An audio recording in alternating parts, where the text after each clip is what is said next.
Zdenko Picelj, avtor razstave o Leonu Štuklju, tukaj v Dolenjskem muzeju. Kaj nam lahko poveste o razstavi?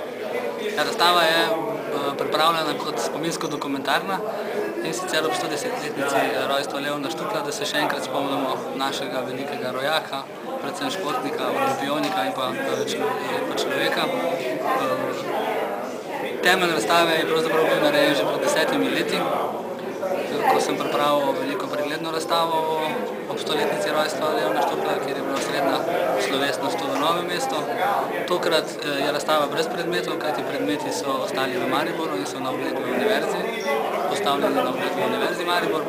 Tu pa sem za razliko od takratne razstave dodal nekaj panojev, in sicer panoji, ki govorijo o tej obeležitvi 100-letnice, in pa panoji z vsemi njegovimi uspehi, športnimi, kolajnami, diplomami, ki zdaj to razstavo nekako o njegovem življenju od rojstva do smrti zaobeležujejo. Nam lahko v nekaj stavkih opišete Leona Štuklja?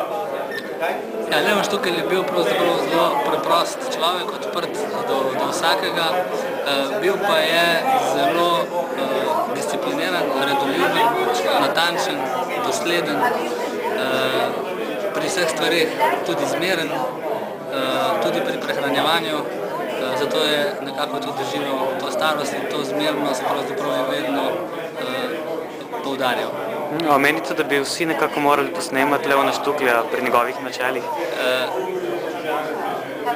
Recimo, da bi tako moralo biti, ampak glede na to, kaj vse je združeval Leon, mislim, da je to zelo težko. Če bi vsak vsaj nekaj teh lastnosti imel v sebi in poskušal posnemati na posameznih področjih Leona, mislim, da bi bilo tudi v svetu predvsem manj,